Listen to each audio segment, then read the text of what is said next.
Welcome to Telangana Socio-Economic Outlook, class number 5 by me, Ravikant Sharma.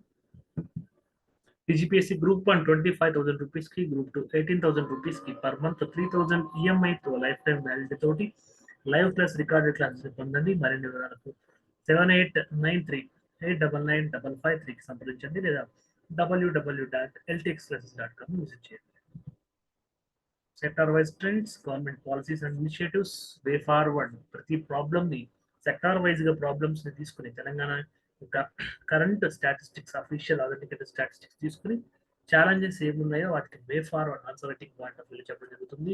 Group 2, group 3 examination కోసం ప్రతి sector లో facts ని single digit కూడా miss అవ్వకుండా social economic outlook గురించి నేరుగా చెప్పడం జరుగుతుంది. Analytical explanation for descriptive examination అనేటువంటిది కవర్ అవుతుంది. అండ్ గవర్నమెంట్ యొక్క ఆథెంటిక్ డేటా, ఎర్రర్ ఫ్రీ డేటాని గవర్నమెంట్ యొక్క అఫీషియల్ సోర్సెస్ నుంచి తీసుకుని చెప్పడం జరుగుతుంది.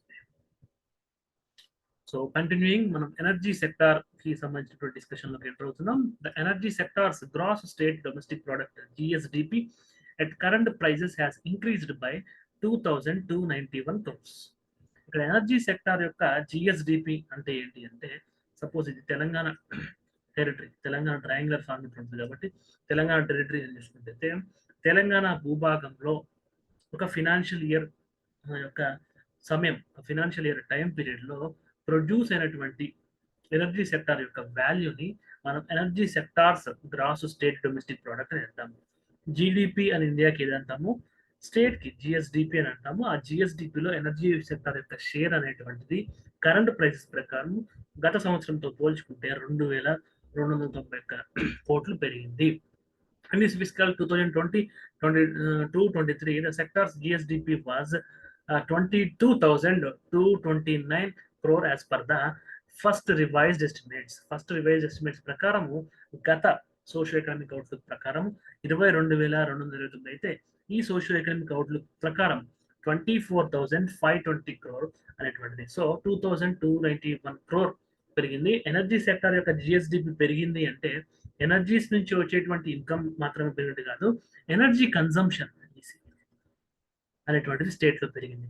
ఎనర్జీ కన్జంప్షన్ పెరిగింది అంటే కేవలం ఎనర్జీ వినియోగం పెరిగిందని కాదు, ప్రొడక్టివిటీ అంటే ఎనర్జీ రిసోర్సెస్ అంటే పవర్ అవ్వచ్చు, అది పవర్ కోల్ నుంచి వచ్చిన రెన్యూవబుల్ ఎనర్జీ అయినా, నాన్ రెన్యూవబుల్ సోర్సెస్ నుంచి వచ్చినటువంటి ఎనర్జీ అయినా, ఆ ఎనర్జీస్ నుంచి వచ్చినటువంటి ఏదైతే ఇండస్ట్రీస్ ఉంటాయో వాటిని బేస్ చేసుకున్నటువంటి ఇండస్ట్రీస్ ఉంటాయో వాటిలో ప్రొడక్టివిటీ, ప్రొడక్షన్ కూడా పెరిగినట్టు మనం అర్థం చేసుకోవచ్చు. సో ఎనర్జీ కన్జంప్షన్ పెరిగింది, ఎనర్జీ ద్వారా జనరేటెడ్ ఇన్కమ్ కూడా పెరిగినట్టు మనం చూసుకోవచ్చు. టిఎస్ జెన్కో మన డిస్కమ్ కంపెనీకి ఎగ్జాంపుల్స్. ఎనర్జీ సెక్టర్ అంటే మనకి ఫస్ట్ గుర్తొచ్చేవి డిస్కమ్సే.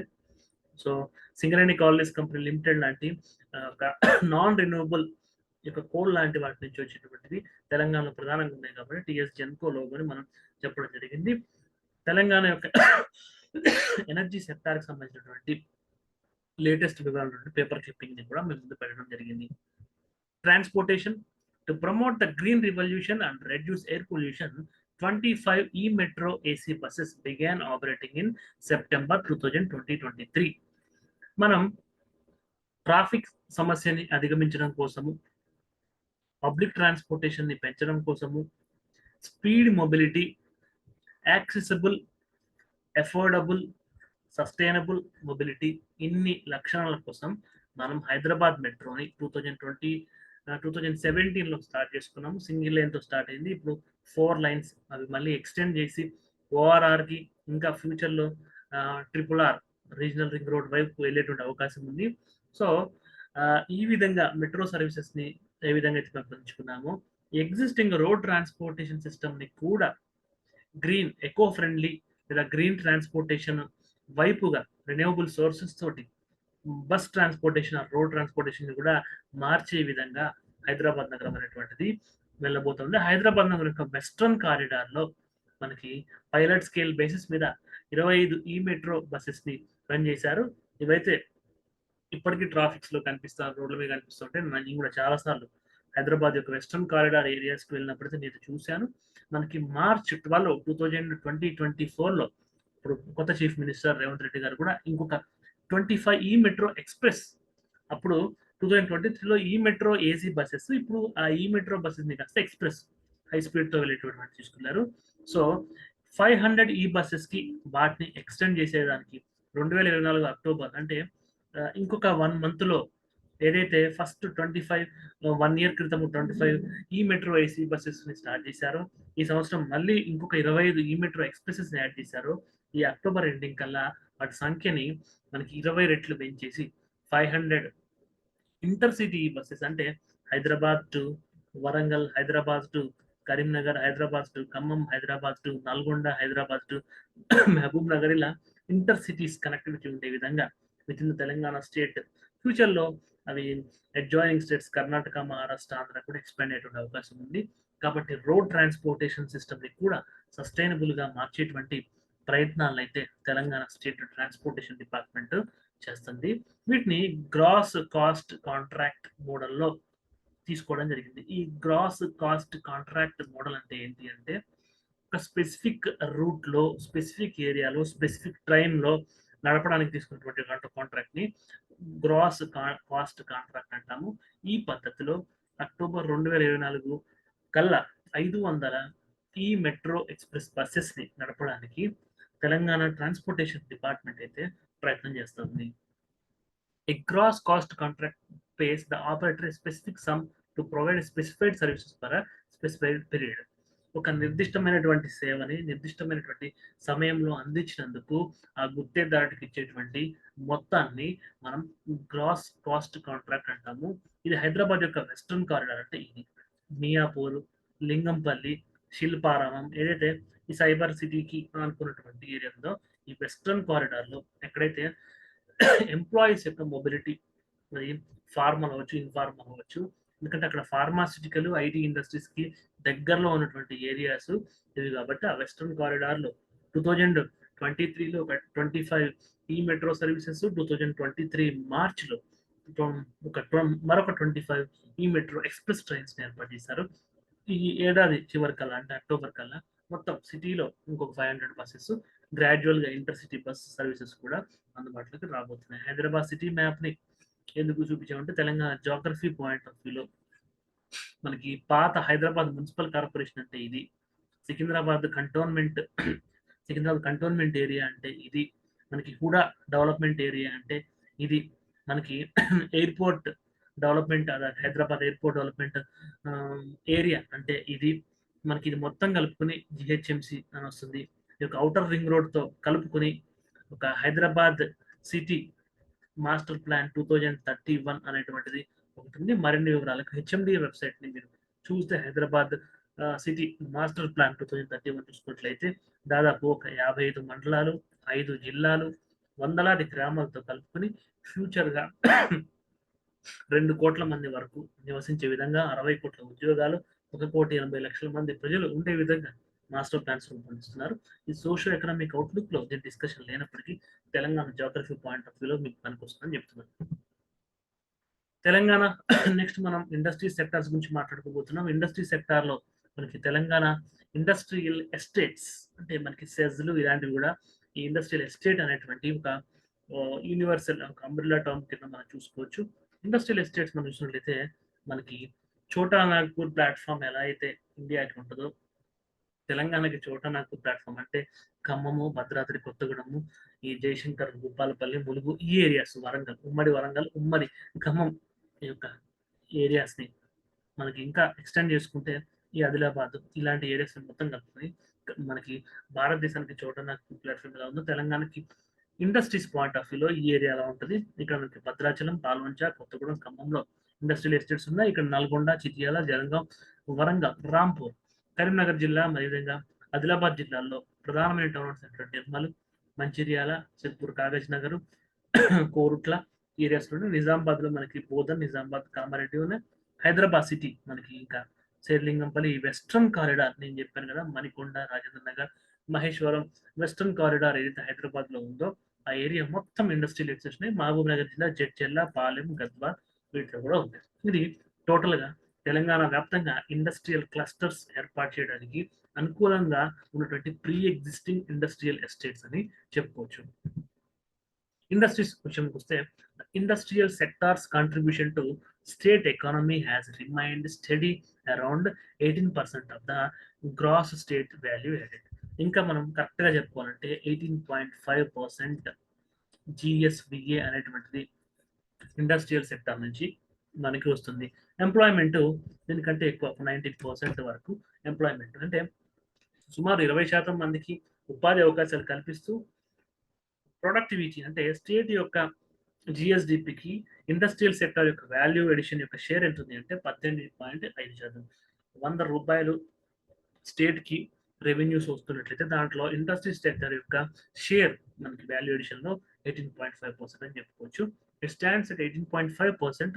The state's contribution to Telangana GSVA at current prices has increased by 10.1%, rising from 2,25,663 crore in 22-23 to 2,48,505 crore in 23-24. Okay, 10% అనేటువంటిది మనకి పెరగడం జరిగింది. 2,25,663 కోట్లు అనేటువంటివి కరెంట్ ప్రైసెస్లో 2022-23 ఆర్థిక సంవత్సరంలో ఉంటే 23-24 ఆర్థిక సంవత్సరంలో 2,48,505 కోట్ల రూపాయలు ఉండడం జరిగింది పరిశ్రమ నుంచి. Mining and quarrying grow by 10.5%, while manufacturing Sai lower growth rate of 9.6%. Mining and quarrying ముందే చెప్పాను, తెలంగాణకి ఇండియాకి చోటనాగ్పూర్ ప్లాట్ఫామ్ ఎలాగో తెలంగాణకి ఉమ్మడి వరంగల్ ఖమ్మం జిల్లాలాగా ఇక్కడ మనకి మైన్స్ విస్తారమైనటువంటి సింగరేణి కాలరీస్ కంపెనీకి మనకి తెలంగాణలో దాదాపు 2/3 గనులు మనకి ఈ ఆదిలాబాద్, కరీంనగర్, వరంగల్, ఖమ్మం జిల్లాలోనే మనకి సింగరేణి కాలరీస్ సంబంధించి క్వారింగ్ సెక్టర్ ఖమ్మం నగర్ చుట్టుపక్కల మనకి క్వారింగ్ పరిశ్రమలు అయితే ఎక్కువ కనిపిస్తూ ఉంటాయి. 10.5%. అందులో మ్యానుఫ్యాక్చరింగ్ మాత్రం తక్కువ గ్రోత్ రేట్ ని నమోదు చేసింది. మిగతాది మైనింగ్ సెక్టర్ దాన్ని కవర్ చేసి అనుకోవచ్చు. మైనింగ్ క్వారింగ్ 10.5% అంటే మ్యానుఫ్యాక్చరింగ్ 9.6% ఉంది. Indicating potential challenges in production capacity or market demand. తెలంగాణలో ఇంకొక ఇంట్రెస్టింగ్ ట్రెండ్ ఏంటంటే వర్క్ ఫోర్స్ పాపులేషన్ రేషియో ఇది ఎక్కువగా ఉంటుంది. At the same time unemployment rate కూడా ఎక్కువ ఉంటుంది. అంటే పని చేయగలిగి చేస్తున్న వారి సంఖ్య ఎక్కువ ఉంది, పని చేయడానికి రెడీగా ఉండి పని దొరకని వాళ్ళ సంఖ్య కూడా ఎక్కువ ఉంది. సో ఇంట్రెస్టింగ్ ట్రెండ్ అనేటువంటిది ఉంది. సో ఈ యొక్క పారాడాక్స్ లేదా ఎందుకంటే జనరల్గా డబ్ల్యూపీఆర్ ఎక్కువ ఉన్నప్పుడు అన్ఎంప్లాయ్మెంట్ రేట్ ఎక్కువ ఉండదు. జనరల్గా దేశంలో అయినా మిగతా అంతర్జాతీయ పరిస్థితులైనా ఇది తెలంగాణలో ఎందుకు ఉందంటే లేబర్ ఇంటెన్సివ్ సెక్టర్ అనేటువంటి మ్యానుఫ్యాక్చరింగ్ లో మాత్రం గ్రోత్ రేట్ తక్కువగా ఉంది. ఎప్పుడైతే మ్యానుఫ్యాక్చరింగ్ సెక్టర్ యొక్క గ్రోత్ రేట్ పెరిగిందో ఈ అన్ఎంప్లాయ్మెంట్ రేటు దాదాపు తగ్గుతుంది అని చెప్పి మనం చెప్పుకోవచ్చు. లేబర్ ఫోర్స్ పార్టిసిపేషన్ రేట్లో కూడా దేశవ్యాప్తంగా కొంచెం తక్కువనే ఉంది, ఒక 0.1% కంట్రీకి ఏదైతే స్టాటిస్టిక్స్ ఉన్నాయో వాటికంటే ఒక 0.1% తక్కువగా ఉండదు చూస్తాం. సో అది పక్కన పెడితే వర్క్ ఫోర్స్ పార్టిసిపేషన్ డబ్ల్యూపీఆర్ ఎక్కువగానే ఉంది, అన్ఎంప్లాయ్మెంట్ రేట్ ఎక్కువగానే ఉంది. ఈ అన్ఎంప్లాయ్మెంట్ రేట్ దేశం కంటే 1% తెలంగాణలో 4.5% అటువంటి ఇక్కడ 5.5% ఉంది. ఎక్కువ ఉండడానికి కారణం ఏంటంటే లేబర్ ఇంటెన్సివ్ సెక్టర్ అటువంటి మ్యానుఫ్యాక్చరింగ్ సెక్టార్లో తగినటువంటి ఉద్యోగ అవకాశాలు లేకపోవడం.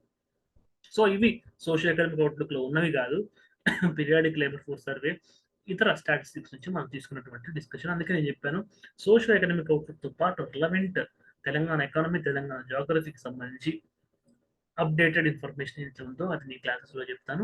ఈ మ్యాప్స్ కూడా సోషల్ ఎకనామిక్ అవుట్లుక్ లో ఇచ్చినవి కాదు, ఓన్ గా మనం పెట్టినటువంటి మ్యాప్స్. కాబట్టి సోషల్ ఎకనామిక్ అవుట్లుక్ క్లాసెస్ పేరుతో రిలవెంట్ గా ఉన్నటువంటి అన్ని రకాల నాలెడ్జెస్ ని ఈ క్లాస్ లో షేర్ చేయడం జరుగుతుంది. The electricity, gas, water supply and other utility services subsector grow by 10.3% and construction demonstrated strong growth at 10.9%. Very important thing. Construction, నిర్మాణ రంగం ఏదైతే ఉందో 10.9% గ్రోత్ రేట్ తో దూసుకెళ్ళిపోతుంది. ఎలక్ట్రిసిటీ ఇందాక చెప్పుకున్నాము డిస్కమ్స్.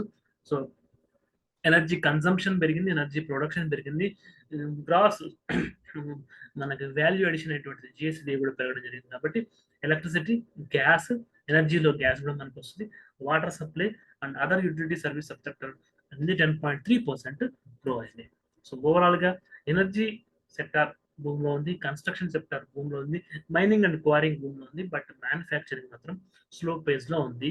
అన్ఎంప్లాయ్మెంట్ రేట్ ని అడ్రస్ చేయడానికి ఉన్నటువంటి పొటెన్షియల్ ఛాలెంజెస్ లో we need to correct the labour intensive employment generation in manufacturing sector అని చెప్పి ఆన్సర్ రైటింగ్ లో మీరు రెమెడీ కింద రాయొచ్చు.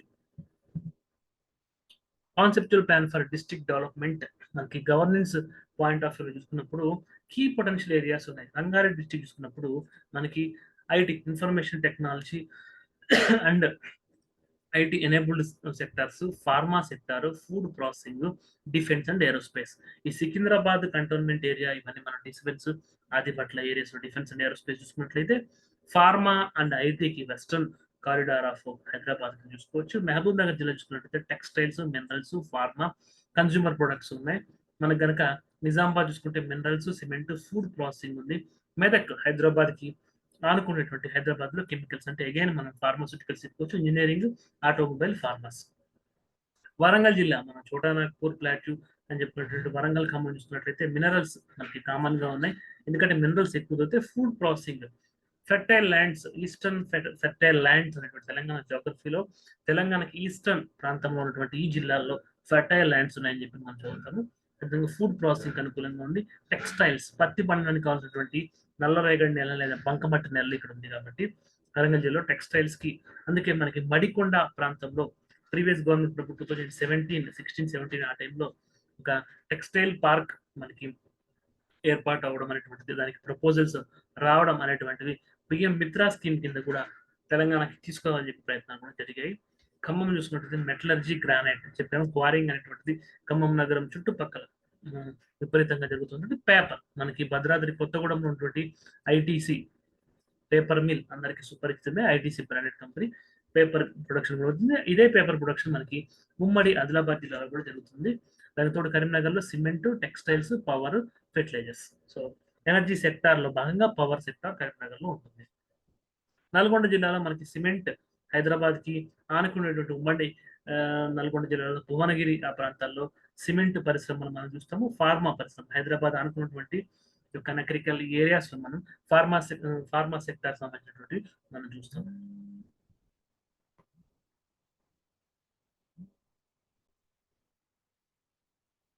సో ఐటీసీ పరిశ్రమ కూడా ఉండడం అనేటువంటి చూస్తాము. తెలంగాణ వ్యాప్తంగా ఉన్నటువంటి పరిశ్రమల గురించి ఒక సమగ్రమైనటువంటి అవగాహన కోసం ఈ మ్యాప్ అయితే ఎక్స్ప్లెయిన్ చేయడం జరుగుతుంది. అండ్ పాసిబుల్ ట్రాన్స్పోర్టేషన్ సంబంధించిన ప్రపోజల్స్ కూడా ఇక్కడ మనకి ఈ యొక్క తెలంగాణ మ్యాప్ లో మనకి ఉంటుంది. సో గుడ్ గవర్నెన్స్ కోసము, effective utilisation of resources point of వ్యూలో తెలంగాణ ఎకానమీకి సంబంధించినటువంటి సమగ్రమైనటువంటి ఐడియా కోసం ఈ టాపిక్ ని మనం డిస్కస్ చేయడం జరిగింది.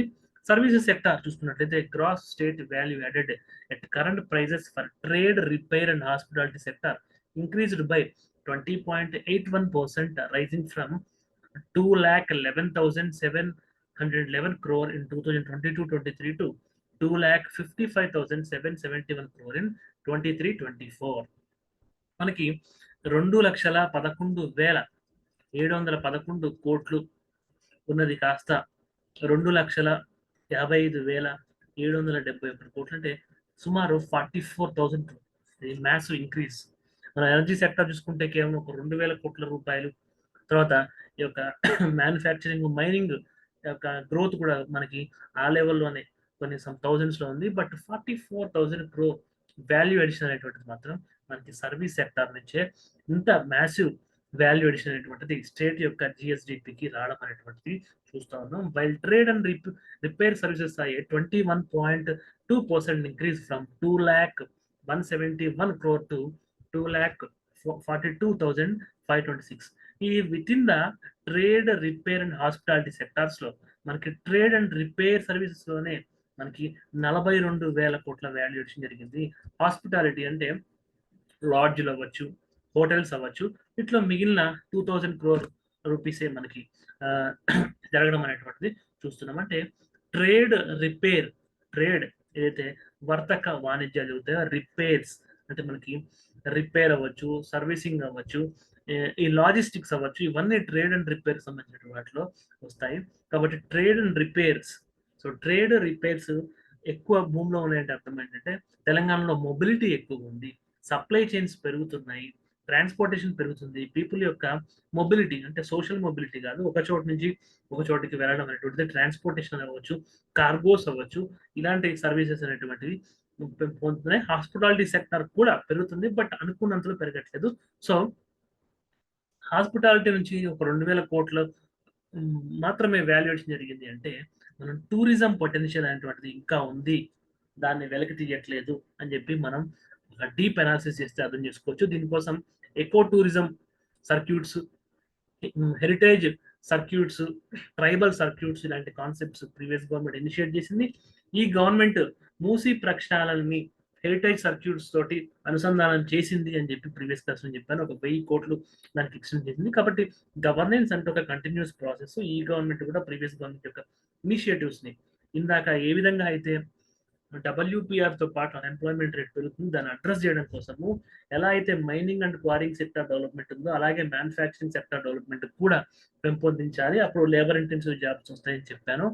అదే విధంగా ఈ యొక్క హాస్పిటాలిటీ యొక్క గ్రాస్ స్టేట్ వాల్యూ అడిషన్ అనేటువంటి పెరగాలి అంటే దానికి తగ్గట్టుగా టూరిజం సెక్టర్ డెవలప్మెంట్ అవ్వాలి. అప్పుడే హోటల్స్ అవ్వచ్చు, లాడ్జెస్ అవ్వచ్చు, వాటి ఎలిట్ సెక్టర్స్ అవ్వచ్చు, అవి కూడా డెవలప్ అయ్యి ఇంతే ట్రేడ్ అండ్ రిపేర్ సెక్టర్స్ ఎంత కాంట్రిబ్యూట్ చేస్తున్నాయో 42,000 ఆ లెవెల్ ఫిగర్ రీచ్ అవ్వడానికి అవకాశం ఉంది.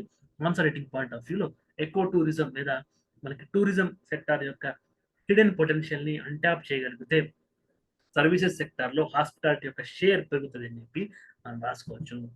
GSVR for transportation, storage, broadcasting and communication increased by 15%, rising from 89,081 crore in 2022 to 1,02,453. మనకి ఇక్కడ దాదాపు 12,000 కోట్ల రూపాయలు వాల్యుయేషన్ జరిగింది. ఎలా అయితే trade, repair and hospitality sector లో 44,000 మ్యాసివ్ కంట్రిబ్యూషన్ వచ్చిందో, సిగ్నిఫికెంట్ నెంబర్ అనేటువంటిది మనకి transportation, storage, broadcasting and communication లో వచ్చింది. ట్రాన్స్పోర్టేషన్ అనేటువంటి దాంట్లో తెలంగాణలో మనకి రైల్వేస్ ఉంది, రోడ్ వేస్ ఉంది, వాటర్ ట్రాన్స్పోర్టేషన్ ఉంది, ఎయిర్ ట్రాన్స్పోర్టేషన్ ఉంది. బట్ వాటర్ ట్రాన్స్పోర్టేషన్ అనేటువంటిది అంటే తెలంగాణకి సముద్రం లేదు, కోస్ట్ ఏరియా లేదు, హార్బర్స్ లేవు. సో ఇన్లాండ్ వాటర్ వేస్ కూడా పాపికొండలు ఇలాంటి లిమిటెడ్ ఏరియాస్ లో ఉన్నాయి. కాబట్టి వాటర్ ట్రాన్స్పోర్టేషన్ యొక్క షేర్ అనేటువంటిది మినిమం గా ఉంటుంది. The gross state domestic product for transport and services ఇన్సిడెంట్లు ట్రాన్స్పోర్ట్ సబ్ సెక్టర్స్ అయ్యే 16.80% ఇంక్రీజ్. అయితే ఈ ఇంక్రీజ్ లో మనకి railways, roadways, air transportation మాత్రమే సిగ్నిఫికెంట్ గా ఉంటుంది. వాటర్ ట్రాన్స్పోర్టేషన్ ఉండదు. ఇంక్రీజ్ ఎలా సాగిందంటే 73,650 కోట్ల నుంచి 86,031 కోట్లు. అంటే ఇక్కడ కూడా మనకి ట్రాన్స్పోర్టేషన్ లో కూడా దాదాపు 13,000 కోట్ల యొక్క వాల్యుయేషన్ జరిగింది. స్టోరేజ్, బ్రాడ్కాస్టింగ్, కమ్యూనికేషన్ వీటిలో 12,000 కోట్ల యొక్క వాల్యుయేషన్ జరిగినట్టు మనకి అర్థమవుతుంది. సో సర్వీస్ సెక్టార్ మనకి దాదాపు 65% ఆఫ్ ది గ్రాస్ వాల్యుయేషన్ అంటే 2/3 నియర్లీ 65.4% అంటే 66% 2/3 యొక్క gross GSVA gross state valuation అనేటువంటిది ఇస్తుంది.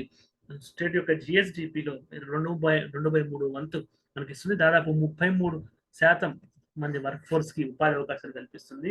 సో ఇంత ఇంటెన్స్ లో ఉన్నటువంటి సర్వీస్ సెక్టార్ కి ITIR అనే ప్రాజెక్టు 2011 రాష్ట్ర విభజన కంటే ముందు శాంక్షన్ అయి తర్వాత నెగ్లిజెన్స్ గురైనటువంటి ఈ యొక్క ITIR ప్రాజెక్ట్ కనుక వచ్చినట్లయితే సర్వీస్ సెక్టర్ యొక్క పొటెన్షియల్ ఇంకా ఇమ్మెన్స్ గా ఉండేది. ఫర్ సపోజ్ హైదరాబాద్ ని జోన్స్ కింద డివైడ్ చేస్తే ఫస్ట్ జోన్ సైబరాబాద్ జోన్ లో మనకి ఒక 86.7% ఇది మనకి ఆఫీస్ ఏరియా పరంగా పొటెన్షియల్ ని మనం లెక్క పెడుతున్నాం. మళ్ళీ రిపీట్ చేస్తాను. ఉన్న ఆఫీస్ అవైలబుల్ ఆఫీస్ ఏరియా ఎంత, మనం వాడుతున్న ఆఫీస్ ఏరియా ఎంత గ్యాప్ ఉంది, ITIR వచ్చుంటే వాటిని మనం యూజ్ చేసుకునే వాళ్ళము అనేటువంటి ఒక ఎజంప్షన్ తోటి చెప్తున్నాము. సైబరాబాద్ అండ్ సరౌండింగ్ ఏరియాస్ లో 86.7 ఒక స్క్వేర్ కిలోమీటర్ ఏరియాస్ ఉంటే 27 స్క్వేర్ కిలోమీటర్ ఏరియా మాత్రమే మనం వాడుతున్నాము. ఇంకా మనకి ఒక 31% గ్యాప్ అయితే మనకు ఉంది. మనకి శంషాబాద్ ఎయిర్పోర్ట్, మహేశ్వరం ఏరియాస్ లో 48% ఇంకా స్కోప్ ఉంది. ఉప్పల్ అండ్ పోచారంలో 42% ఉంది. సైబరాబాద్, శంషాబాద్ రీజన్ లో 47% ఇంకా పొటెన్షియల్ ఉంది. ORR ఏరియాలో మనకి 50%. ఈ ITIR ప్రాజెక్ట్ కనుక వచ్చినట్లయితే ఈ మిగిలిన ఏరియాస్ అన్నింటినీ మనం సఫిషియెంట్ యూజ్ చేసుకునే వాళ్ళం. హైదరాబాద్ మరియు తెలంగాణ సర్వీస్ సెక్టర్ లో మరింత దూసుకెళ్లేది అనేటువంటిది మనకు అజంప్షన్ గా ఉంది. కాబట్టి ఈ ప్రతిష్టాత్మకమైనటువంటి సెంట్రల్ గవర్నమెంట్ ప్రాజెక్ట్స్, ఇన్వెస్ట్మెంట్స్ కనుక సో రీసెంట్ గా ఈ రోజు న్యూస్ పేపర్ లో మనకు చెప్పింది ఏంటంటే మైక్రోసాఫ్ట్ ఇంకో 40 ఎకరాల ఏరియాని మనకి రాజేంద్ర నగర్ పరిసర ప్రాంతాల్లో ఎక్స్పాండ్ చేస్తున్నట్టుగా వస్తున్నాయి. ఈ యొక్క 1 to 2 మంత్స్, 1 నుంచి 2 నెలల ప్రాంతంలో మైక్రోసాఫ్ట్ యొక్క క్యాంపస్ మనకి డేటా స్టోరేజ్ ఫెసిలిటీస్ పెంచబోతున్నాయి. అమెజాన్ కూడా ఇదే బాటలో వెళ్ళబోతున్నట్టు తెలుస్తుంది. ఈ కంపెనీస్ యొక్క వర్కింగ్ స్పేస్, ఆఫీస్ స్పేస్ పెరుగుతా వచ్చింది అంటే దానికి తగ్గట్టు జాబ్ క్రియేషన్ కూడా పెరుగుతా వస్తాయి.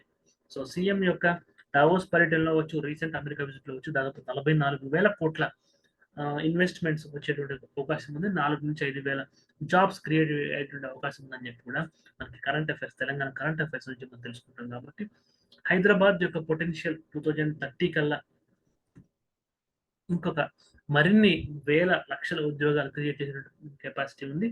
దాని యొక్క సస్టైనబుల్ వేలో సెంట్రల్ గవర్నమెంట్ యొక్క ఇన్సెంటివ్స్ ని అందిపుచ్చుకుంటూ, అకామిడేట్ చేస్తూ, టైం టు టైం పర్మిట్స్ ఇస్తూ, మరింత ఫేస్లెస్ రెగ్యులేషన్, మరింత రెడ్ టేపిజం తగ్గించుకుని ముందుకెళ్తే, సస్టైనబుల్ వేలో ముందుకెళ్తే మరిన్ని అవకాశాలు కల్పించుకోవడానికి తెలంగాణ రాష్ట్రానికి, హైదరాబాద్ నగరానికి మరింత స్కోప్ ఉంది, both industries as well as service sector లో.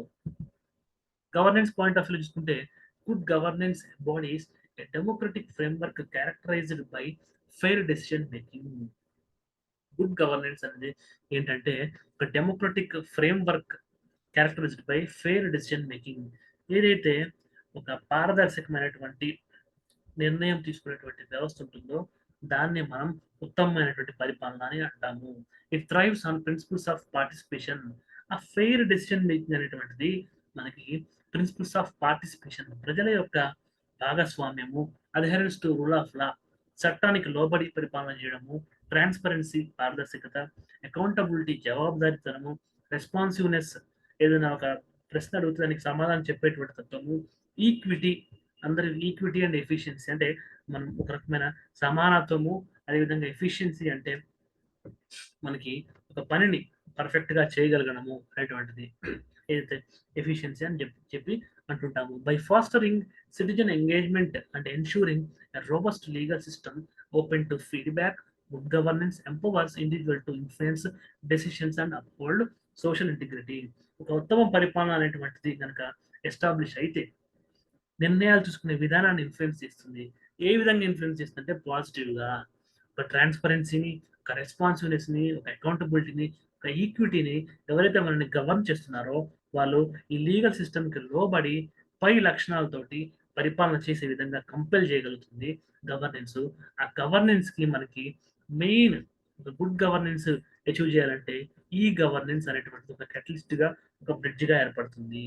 ఏదైనా ఒక విషయం ఒక డిజిటల్ వరల్డ్ లో ఉన్నప్పుడు, ఒక మానిటరింగ్ లో ఉన్నప్పుడు ఆటోమేటిక్ గా భయం, భక్తితో కాకపోయినా భయంతో అయినా ఈ ట్రాన్స్పరెన్సీ, అకౌంటబిలిటీ, రెస్పాన్సిబిలిటీ ఇవన్నీ మనకి వస్తాయి. Websites, web casting, monitoring, CC camera surveillance వచ్చినప్పుడు గుడ్ గవర్నెన్స్ యొక్క లక్షణాలన్నీ ఆటోమేటిక్ గా ఈ గవర్నెన్స్ లో కాంప్లియన్స్ ఫియర్ అంటే నియమాలకు ఖచ్చితంగా కట్టుబడి ఉండాలి, పై వాళ్ళు మానిటర్ చేస్తున్నారు అనేటువంటి భయంతో వస్తున్నాయి. కాబట్టి గుడ్ గవర్నెన్స్ యొక్క ప్రిన్సిపల్స్ ని గుర్తుపెట్టుకోవాలి డిస్క్రిప్టివ్ ఆన్సర్ రైటింగ్ లో. ఎంసీక్యూ పాయింట్ ఆఫ్ వ్యూలో ఈ quality, transparency, accountability, responsibility, equity, efficiency ఇవన్నీ ఒక 8 క్వాలిటీస్ ఉంటాయి. అవన్నీ గుర్తుపెట్టుకోవాలి. వాటిలో ఆడ్మెన్ అవుట్ అడగచ్చు. ఈ 2 పేర్లో ఏ పేరు ఉంది, ఏ పేరు అడగచ్చు. కాబట్టి ఈ టర్మ్స్ అన్ని గుర్తుపెట్టుకోవాలి. ఇది సోషల్ ఎకనామిక్ అవుట్లుక్లోనే వచ్చింది. It champions equal opportunities and inclusivity, combats discrimination, amplifies marginalized voices, and steadfastly pursues sustainable, inclusive development for collective well-being of the society. యొక్క సమాజం యొక్క వెల్-బీయింగ్ కోసము, కలెక్టివ్ వెల్-బీయింగ్ అంటే అందరి యొక్క క్షేమం కోసము, సస్టైనబుల్ డెవలప్మెంట్, ఒక సుస్థిర అభివృద్ధి కోసము, మార్జినలైజ్డ్ వాయిసెస్, ఎవరైతే బడుగు బలహీన వర్గాలు, అణగారిన వర్గాలు ఉంటాయో వాళ్ళ గొంతుకను వినిపించడం కోసము, వివక్ష లేని సమాజం కోసము, సమానమైనటువంటి అవకాశాల కోసము గుడ్ గవర్నెన్స్ అనేటువంటిది మనకు అవసరము. గుడ్ గవర్నెన్స్ అంటే ఏంటి అంటే ఫెయిర్ డెసిషన్ మేకింగ్ అని చెప్పి మనం ఒక సింగిల్ లైన్ లో డిఫైన్ చేస్తాము. దాని qualities transparency, accountability, responsiveness, equity and efficiency అని దాని 8 క్వాలిటీస్ చెప్తాము. దీనివల్ల సిటిజన్ యొక్క ఎంగేజ్మెంట్, పబ్లిక్ సర్వీసెస్ ని, బ్యూరోక్రసీని, సిటిజన్స్ ని ఒక త్రాటిపై తెస్తుందని చెప్తాము. దాని ఇంప్లికేషన్స్, డిస్క్రిమినేషన్ తీసేయడము, మార్జినల్ ఫోర్సెస్ కి వాయిస్ గా ఇవ్వడము, sustainable development, overall wellbeing of society ఇవన్నీ చెప్తాము. సో గుడ్ గవర్నెన్స్ యొక్క డెఫినేషన్, దాని యొక్క అప్లికేషన్, దాని యొక్క ఇంప్లికేషన్స్ ని 3 పాయింట్స్ లో మనం చెప్తాము. దీనికి తెలంగాణ పాయింట్ ఆఫ్ వ్యూలో example Prajapalana. Prajapalana is a comprehensive governance initiative with the state government focused on enhancing responsiveness and transparency. ప్రజలు ఏదైనా సమస్య లేదా ఒక ప్రశ్న అడిగితే దానికి సమాధానం ఇవ్వగలగడము, వాటిలో ఆ సమాధానం ఇచ్చే ప్రక్రియలో ట్రాన్స్‌పరెంట్‌గా పారదర్శకతని పాటించడం అనేటువంటిది ప్రజాపాలన ఇనిషియేటివ్ యొక్క ముఖ్య ఉద్దేశ్యం. It includes social safety net program such as pensions for elderly, financial aid for women, scholarships and welfare schemes like Rythu Bharosa for farmers, Gruhajyothi, Indiramma and Cheyutha pensions. Social safety nets అనే పదానికి తెలుగు అర్థం ఏంటంటే ఒక సామాజిక సంక్షేమానికి సంబంధించినటువంటి పాలసీలు అని చెప్పుకోవచ్చు. ఏవైతే పెన్షన్స్ అనేటువంటి వాటిని మనం ఫార్మల్‌గా సోషల్ సేఫ్టీ నెట్స్ అంటాము. అంటే మనం ఉన్న సమయంలో మనకి జీవితంలో ఎవరైతే సహాయాన్ని కోరుతూ ఉంటారో, ఎవరైతే స్టేట్ యొక్క సపోర్ట్‌ని ఎక్స్‌పెక్ట్ చేస్తారో ఆ వర్గాలు, ఆ మార్జినలైజ్డ్ సెక్షన్స్‌కి ఇచ్చేటువంటి స్టేట్ సపోర్టే సోషల్ సేఫ్టీ నెట్. దీంట్లో మనకి రైతు భరోసా కింద రైతుకిచ్చేటువంటి సహాయం అవ్వచ్చు. ఎల్డర్లీ, సింగిల్ ఉమెన్ ఎవరైతే ఒంటరి మహిళలు ఉంటారో వాళ్ళకి ఇచ్చేటువంటి పెన్షన్లు అవ్వచ్చు. విద్యార్థులకి ఎవరైతే ఆర్థికంగా వెనకబడి చదువుకోవడానికి ప్రభుత్వం యొక్క స్కాలర్‌షిప్ ఆధారపడి వాళ్ళుంటారో వాళ్ళకి ఇచ్చేటువంటి స్కాలర్‌షిప్. వెల్‌ఫేర్ స్కీమ్స్, ఇందిరమ్మ ఇండ్లు, పక్కా ఇల్లు లేకుండా ప్రభుత్వం మీద ఒక పక్కా ఇంటి కోసం చూస్తున్నటువంటి వాళ్ళకి ఇచ్చేటువంటి ఇందిరమ్మ ఇల్లు అవ్వచ్చు. ఆ ఇంట్లో మనకి గృహజ్యోతి పథకం ఇచ్చేటువంటి ఫ్రీ 200 యూనిట్ల ఫ్రీ ఎలక్ట్రిసిటీ అవ్వచ్చు. ఇవన్నీ కూడా మనకి సోషల్ సేఫ్టీ నెట్స్ కింద ఎగ్జాంపుల్స్‌గా వస్తాయి. వీటికి సంబంధించినటువంటి ఫిర్యాదులు చేసేటువంటి వేదికే ప్రజాపాలన. ప్రజావాణి అనేటువంటి కార్యక్రమంలో ఇస్తాము. ప్రజాపాలన అంటే ప్రజలకి ఇవన్నీ ఈ యొక్క social safety nets and welfare స్కీమ్స్‌ని ఒక రెస్పాన్సివ్‌నెస్ తోటి ట్రాన్స్‌పరెంట్ అట్మాస్ఫియర్‌లో ఇవ్వడమే ప్రజాపాలన. The program emphasizes simplifying application process and ensuring direct benefits to intended beneficiaries, promoting transparency and accountability. పారదర్శకతని, ఖచ్చితత్వాన్ని మనకి జవాబుదారీతనాన్ని తీసుకొచ్చేటువంటి కార్యక్రమమే ప్రజాపాలన.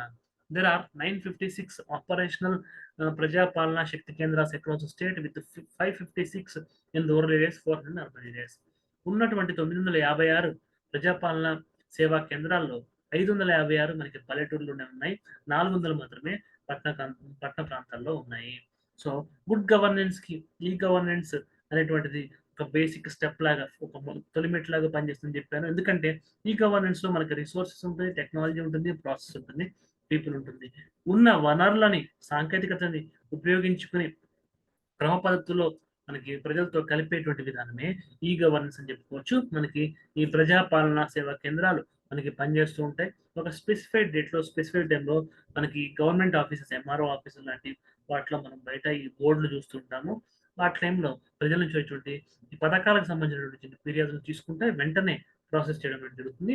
ఇది సింప్లిఫైయింగ్ అప్లికేషన్, ఒక సింగిల్ పేజ్, ఒక A4 షీట్‌లో వన్ సైడ్ ఒక 4, 5 ఆప్షన్స్ తోటి రేషన్ కార్డు లేదా మీకు సంబంధించిన ఇన్‌కమ్ ప్రూఫ్స్‌కి జత చేసి ఇచ్చేస్తే చాలు.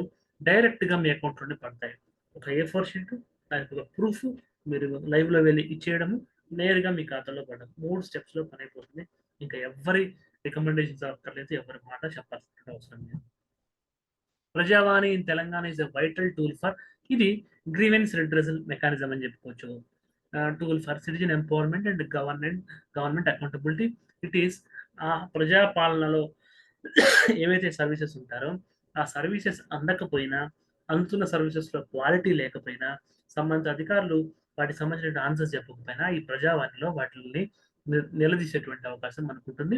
It is a reliable public grievance redressal system allowing citizens to voice concerns and track their resolution. మాకు ఈ పథకం అందలేదు అని అర్జీ పెట్టుకుంటే అది ఎక్కడి వరకు వచ్చింది అనేటువంటి ట్రాకింగ్ అనేటువంటిది ప్రజావాణిలో మనం చేసుకోవచ్చు by raising our voice. Issues addressed include delays in government scheme benefits, unsatisfactory service delivery, and corruption or negligence. మనకి పథకం అందడంలో డిలే, లేట్ జరిగిన, లేదా పథకం సరిగ్గా అందకపోయినా, సగం సగం డబ్బులు పడుతున్నా, సర్వీస్ డెలివరీ సరిగ్గా లేకపోయినా, ఎవరైనా అధికారి లంచం ఇవ్వమని అడుగుతున్నా, లేదా నిర్లక్ష్యంగా మనకి ప్రవర్తించినా, ఇవన్నీ మనం ప్రజావాణిలో చెప్పుకోవచ్చు. Citizens can lodge complaints through an online portal and physically submit them at designated courses or in some districts via phone calls or WhatsApp during specified hours. మనకి ఆ స్పెసిఫిక్ అవర్స్‌లో మనకి ఫోన్ కాల్ ద్వారా గాని, వాట్సాప్ కాల్ ద్వారా గాని, లేదా కౌంటర్‌కి మనం నేరుగా వెళ్లి సబ్మిట్ చేయడం ద్వారా గాని, లేదా ఆన్‌లైన్ పోర్టల్ మనకిక్కడ 4, 5 రకాలున్నాయి. ఆన్‌లైన్ పోర్టల్ గాని, నేరుగా కౌంటర్ దగ్గరికెళ్ళైనా సబ్మిట్ చేయొచ్చు. వాట్సాప్‌లో పంపించొచ్చు. లేదా ఫోన్ కాల్ ద్వారా గూడా ప్రజావాణి కార్యక్రమానికి అటెండ్ అవ్వచ్చు. ఆ డెసిగ్నేటెడ్ ఆఫీసర్స్‌కి. దిస్ మల్టీ ఛానెల్ అప్రోచ్ అంటే వాట్సాప్ ద్వారా, ఫోన్ ద్వారా, వెబ్ పోర్టల్ ద్వారా, ఫిజికల్ కౌంటర్స్ ద్వారా ఈ multi channel approach ensures accessibility. ఎవరైనా వికలాంగులున్నారు. వాళ్ళు ఫోన్‌లో మాట్లాడతారు. మాట్లాడడానికి మూగ వాళ్ళుంటారు. అలాంటి వాళ్ళు వెళ్ళలేరు, మాట్లాడలేరు. అలాంటి వాళ్ళు వాట్సాప్‌లో ఫోటో పంపిస్తారు. లేదా డిజిటల్లీ ఎడ్యుకేటెడ్ పర్సన్స్ ఉంటారు. వాళ్ళు ఆన్‌లైన్ వెబ్ పోర్టల్‌లో సంబంధించిన డాక్యుమెంట్ అప్‌లోడ్ చేస్తారు. కాబట్టి ఇక్కడ ఈ యొక్క మల్టీ ప్రొనాంగ్ అప్రోచ్ వల్ల అన్ని రకాల వ్యక్తులకి వాళ్ళ సమస్యలు చెప్పుకోవడానికి అవకాశం ఉంది. దగ్గరలో ఆఫీస్ ఉన్న వాళ్ళు వెళ్తారు. మహిళలు వెళ్ళలేరు. వాళ్ళు ఆన్‌లైన్‌లో అప్‌లోడ్ చేసుకుంటారు. And transparency in governance, promoting citizen engagement. ప్రజలు ఒక పని కోసం అధికారుల్ని కలవడము, వాటిని రాజకీయ నాయకులు పరోక్షంగా పర్యవేక్షించడం అంటే ప్రభుత్వానికి ప్రజలకి మధ్య ఒక ఎంగేజ్‌మెంట్. ఇది హెల్తీ డెమోక్రసీ. ప్రభుత్వానికి ప్రజలకి మధ్య ఎంగేజ్‌మెంట్ లేకపోవడం అనేటువంటిది లాంగ్ రన్‌లో అన్‌హెల్తీ డెమోక్రసీని తీసుకొస్తుంది. ఒక హెల్తీ డెమోక్రటిక్ కల్చర్‌ని కల్టివేట్ చేసేటువంటి స్కీమ్‌గా మనకి ప్రజావాణి కనిపిస్తుంది. ఎఫెక్టివ్ రిజల్యూషన్ ఆఫ్ గ్రీవెన్సెస్, అప్పటికప్పుడు సమస్యలు పరిష్కరించడం అనేది ప్రభుత్వం మీద ప్రజలకి భరోసాని పెంచుతుంది. మన గవర్నెన్స్ మెకానిజం మీద విశ్వాసాన్ని పెంపొందిస్తుంది. Telangana is rapidly becoming one of the leading states in India for adopting digital technologies for e governance. WhatsApp అవ్వచ్చు, ఫోన్ కాల్ అవ్వచ్చు, వెబ్ పోర్టల్ అవ్వచ్చు, ఇవన్నీ ఈ గవర్నెన్స్‌లో రిసోర్సెస్‌ని ప్రాసెస్ చేసి ప్రజలకి ఇచ్చేటువంటి వ్యవస్థే మనకి ఈ గవర్నెన్స్. ఇక్కడ మనం చూసాము. ఉన్న రిసోర్సెస్‌ని టెక్నాలజీని యూజ్ చేసుకొని ప్రాసెస్ చేసి ప్రజల వద్దకు చేర్చేటువంటి మెకానిజమే ఈ గవర్నెన్స్. కాబట్టి according to reports from eTaal, ministry of electronics and information technology, central government యొక్క ఎంఈఐటీ మైటీ అంటాము. ఈ ఈ యొక్క ministry of electronics and information technology వాళ్ళ యొక్క ఈతాల్ ప్రకారం Telangana has achieved the highest number of e transactions per 1000 people. ప్రతి 1000 మంది వ్యక్తుల్లో హైయెస్ట్ ఈ ట్రాన్సాక్షన్స్, ఆన్‌లైన్ ట్రాన్సాక్షన్స్ చేసినటువంటి రాష్ట్రంగా తెలంగాణ రాష్ట్రానికి ఈతాల్ అనేటువంటి initiative government of India, ministry of electronics and information technology వాళ్ళ గుర్తింపు వచ్చింది. Very very important. Telangana's Directorate of Treasuries and Accounts DTA pensioner database includes about 2.65 lakh pensioners with real-time digital authentication done once a year. ఇక్కడ మనకి తెలంగాణ రాష్ట్రంలో 2.65 లక్షలు, దాదాపు 3 లక్షల మంది పెన్షనర్స్ ఉన్నటువంటి విషయం మనకు తెలుస్తుంది. ఇది Telangana directorate of treasuries and account DTA యొక్క లెక్కల ప్రకారం 2.65 లక్షలు, అంటే దాదాపుగా 3 లక్షల మనకి పెన్షనర్స్ ఉన్నారు. ఇక్కడ పెన్షనర్స్ మనకి ఒకప్పుడు సినిమాల్లో చూసినా, నవల్స్ చూసినా, సీరియల్స్‌లో చూసినా మనం విన్న పెన్షనర్స్ ఉద్యోగం చేసినప్పుడే కాదు, అయ్యాక కూడా వాళ్ళ డబ్బుల కోసం చెప్పులు అరిగేలా తిరిగారు అనేటువంటి పదాలు మనం వింటుంటాం. ఆఫీసుల చుట్టూ వాళ్ళకి రావాల్సినటువంటి క్లెయిమ్స్ తీసుకోవడానికి, పెన్షన్ తీసుకోవడానికి చాలా విసుగు లేదా చాలా రిపీటెడ్‌గా తిరగాల్సిన అవసరం ఉండేది. బట్ తెలంగాణలో ఈ గవర్నెన్స్ యొక్క మ్యాజిక్ ఏంటంటే సంవత్సరంలో ఒకే ఒకసారి ఆన్‌లైన్‌లో face recognition, real time digital authentication ఒక్కసారి తీసుకొని ఒక్కసారి తీసుకున్నటువంటి అథెంటికేషన్ తోటి సంవత్సరం అంతా పెన్షన్స్ ఇచ్చేటువంటి కార్యక్రమం తెలంగాణ జరుగుతుంది. ఇది Telangana's directorate of treasuries and accounts లెక్క ప్రకారం 2.65 లక్షల పెన్షనర్స్ ఏడాదికి ఒక్కసారి మాత్రమే రియల్ టైమ్ డిజిటల్ అథెంటికేషన్ ఇచ్చి వాళ్ళ యొక్క సౌకర్యాలు పొందుతున్నారు. The area of initiatives and schemes currently under way and in the pipeline reflect strong economic performance and marked improvements in development metrics across the sectors. ఇలాంటి initiatives మరెన్నో కూడా మనకి stream లైన్‌లో వరుసలో మనకి ఉండడం జరుగుతుంది. These concerted efforts foster a positive outlook for states future promising fulfil citizens aspirations collectively. ప్రజల యొక్క ఆశలు, ఆకాంక్షలు ఏవైతే ఉన్నాయో అలాంటి వాటికి ఇలాంటి seamless digital e governance initiative అనేటువంటివి ప్రజల యొక్క యాక్సెసిబిలిటీని, యాక్సెప్టబిలిటీని, ఈక్విటీని, అన్ని వర్గాల యొక్క ఇంక్లూజివిటీని పెంచే విధంగా ఉంటాయి. సో, సోషియో ఎకనామిక్ అవుట్‌లుక్ ఇచ్చిన ఈ డేటా కాకుండా ఇంకా సైబర్ వరల్డ్ లేదా డిజిటల్ వరల్డ్‌లో తెలంగాణకు ఉన్నటువంటి రికార్డ్స్‌ని గనుక మనం చూసినట్లయితే Telangana accounts for nearly 65% of India's CCTV deployments. దేశంలో 100 సీసీటీవీలు ఉంటే అందులో 64 సీసీటీవీలు తెలంగాణలోనే ఉన్నాయి. 64% ఆఫ్ టోటల్ ఇన్‌స్టాల్డ్ సీసీ కెమెరాస్‌లో తెలంగాణలో 64% ఇండియాలో ఉన్నాయి. State currently has over 6 lakh cameras. ఇది మనకి 2020 జీహెచ్ఎంసీ ఎన్నికల కంటే ముందున్నటువంటి లెక్కలు. 4 సంవత్సరాల క్రితం ఉన్నటువంటి లెక్కలు. ఈ అప్పుడే మనం దేశంలో 64% కెమెరాలు అంటే 6,00,000 కెమెరాలు మన దగ్గర ఉన్నాయి. మొత్తం ఒక 10,00,000 కెమెరాలు ఇండియాలో ఉంటే అందులో 6,00,000 కెమెరాలు మన దగ్గరే ఉన్నాయి. Would rise to 1,000,000 by end of 2020. అది 2020 అంటే ఇప్పుడు ఈజీగా 1,000,000 క్రాస్ అయిపోయింది. అంటే మీరు ఒక కంక్లూజన్‌కి రావచ్చు. More than 1,000,000 cameras are there in Telangana which is 64% of the total cameras in India. It also uses state of the art facial recognition technology 18 cameras in key Hyderabad transit points. Hmm. So, ఇక్కడ మనకు data లేదు కాబట్టి ఉన్న 64% దాదాపు more than 2/3 Hyderabad సిటీలోనే ఉంటాయి. ఆ 1,000,000 cameras ఏవైతే ఉన్నాయో వాటిలో మనకి దాదాపు ఒక 7-8 లక్షల కెమెరాస్, 6-7 లక్షల కెమెరాస్ హైదరాబాద్‌లోనే ఈజీగా ఉండేటువంటి అవకాశం ఉంది. State police women safety wing uses facial recognition system to track missing children.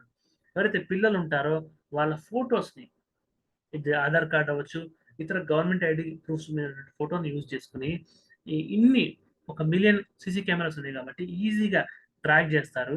అయితే పోలీస్ యొక్క ఉమెన్ అండ్ చిల్డ్రన్ సేఫ్టీ సంబంధించిన మిస్సింగ్ కేసులు ఏవైతే ఉన్నాయో ఈజీగా ఇన్ని లక్షల సీసీ కెమెరాస్ ఉన్నాయి కాబట్టి రాష్ట్రంలో వాళ్ళు ఎక్కడ మిస్ అయ్యారో మళ్ళీ ఎక్కడ ట్రేస్ అయ్యారనే విషయాలు మనకి ఈజీగా తెలిసేటువంటి అవకాశం ఉంది. ఈ గవర్నెన్స్ డిపార్ట్మెంట్ మీ సేవ uses facial recognition via selfie for real time authentication of identity for pensioners. ఇందాక మనం చెప్పినటువంటి ఆర్‌టిడిఏఐ ఏదైతే ఉందో ఇది మీ సేవా కేంద్రాల ద్వారా ఇయర్లీ వన్స్ అథెంటికేషన్ చేసుకుని సౌకర్యాన్ని పొందొచ్చు. State piloted use of facial recognition to verify voter identity during municipal election of Hyderabad. GHMC పాత ఎలక్షన్స్ అంటే 2020లో జరిగిన ఎలక్షన్స్‌లో ఫేషియల్ రికగ్నిషన్‌ని బేస్ చేసుకొని ఓటర్ ఐడెంటిఫై చేశారు. Very very important. తెలంగాణ ఎంత అడ్వాన్స్‌గా ఉంది. ఈ ట్రాన్సాక్షన్స్‌లో ప్రతి 1000 మందిలో ఎక్కువ ఈ ట్రాన్సాక్షన్ చేసిన రాష్ట్రంగా ఉంది. సీసీ కెమెరాల్లో ఎక్కువ ఉన్నటువంటి రాష్ట్రంగా ఉంది. Real time authentication to pensioners విషయంలో కూడా తెలంగాణ గ్లోబల్‌గా పోటీ పడుతుంది. మిగతా రాష్ట్రాలు కాదు. గ్లోబల్ కంట్రీస్‌తో పోటీ పడేటువంటి అవకాశం ఉంది. కాబట్టి సర్వీసెస్ సెక్టార్ అవ్వచ్చు, డిజిటల్ ఎంపవర్‌మెంట్ అవ్వచ్చు, ఈ గవర్నెన్స్ అవ్వచ్చు, ఈ విషయాల్లో తెలంగాణ చాలా ర్యాపిడ్‌గా దూసుకెళ్తుంది. బట్ వీటితో పాటు కొన్ని కన్సర్న్స్ అయితే ఉన్నాయి. ఎందుకంటే మనకి ఇప్పటికి 2020 కాదు 24లో కూడా మనకి యొక్క సర్వీలెన్స్ లాస్ సంబంధించినటువంటి చెక్స్ అండ్ బ్యాలెన్సెస్ తక్కువగా ఉన్నాయి. కాబట్టి ఫేషియల్ రికగ్నిషన్ అవ్వచ్చు, ఈ అథెంటికేషన్ అవ్వచ్చు, ఇవన్నీ ఏ విధంగా అయితే మనకి accessibility, is of accessing government services ఇవన్నీ పాజిటివ్ సైడ్ ఉన్నట్టే, మనకి సర్వీలెన్స్ స్టేట్ లేదా పోలీస్ స్టేట్ అనేటువంటి కన్సర్న్స్ కూడా ఉన్నాయి. ఎవరైతే ప్రైవసీ యాక్టివిస్టులు, హ్యూమన్ రైట్ యాక్టివిస్టులు ఎలా అయితే ఉంటారో, ఆర్టీ యాక్టివిస్టులు ఉంటారో, ప్రైవసీ యాక్టివిస్టులు పుట్టాస్వామి జడ్జిమెంట్ 2017 వచ్చిన తర్వాత ప్రైవసీ అనేటువంటిది ఆర్టికల్ 21లో భాగంగా ఉంది. సో ఫండమెంటల్ రైట్ అయిపోయింది కాబట్టి ప్రైవసీ కన్సర్న్స్ కూడా ఉన్నాయి కాబట్టి ఏ విధంగా డిజిటల్ సర్వీలెన్స్ ఈ గవర్నెన్స్ విషయాల్లో మనం బెనిఫిట్ కోసం యూజ్ చేసే వాటిని పక్కన పెడితే సర్వీలెన్స్ అనేటువంటిది టూ మచ్గా అవ్వకూడదు. వాటికి సంబంధించిన లాస్ రావాలనేటువంటిది ఒపీనియన్ ఉంది. సోషియో ఎకనామిక్ అవుట్లుక్ లో ఇది లేదు. నేను మళ్ళీ చెప్తున్నాను. ఆన్సర్ రైటింగ్ పాయింట్ ఆఫ్ వ్యూలో మన అడ్వాన్స్మెంట్స్ అవన్నీ చెప్తూ మనం ఇంప్లికేషన్స్ అవ్వచ్చు, ఛాలెంజెస్ లో సర్వీలెన్స్ మీద చెక్స్ అండ్ బ్యాలెన్సెస్ ఉండాలి, వాటికి ప్రాపర్ మెకానిజమ్స్ ఉండాలి అని మాత్రమే రాయాలి. లాస్ చేయాలని చెప్పలేము. ఎందుకంటే ఈ డిజిటల్ సర్వీలెన్స్ అవ్వచ్చు, డేటాకి సంబంధించినవన్నీ సెంట్రల్ గవర్నమెంట్ పార్లమెంట్ లో చేసేటువంటిది కాబట్టి చెక్స్ అండ్ బ్యాలెన్సెస్ ఉండాలి, ప్రాపర్ మెకానిజం ఉండాలి, మిస్యూజ్ చేయకూడదు అని మాత్రమే రాయాలి మన state public service commission examination. If you have any doubts with respect to this class or previous classes, feel free to mail me avikanchama9@gmail.com. ఈ రోజు క్లాస్లో చాలా అడ్వాన్స్డ్ థింగ్స్ మనం నేర్చుకున్నాము. సోషల్ ఎకనామిక్ అవుట్లుక్లో ఉన్న వాటితో పాటు లేని విషయాలని విత్ మ్యాప్స్, ఇమేజెస్ చెప్పాము. So I expect your positive and constructive feedback in my email as well as in the comment section of the YouTube channel. Have a nice day. Take care.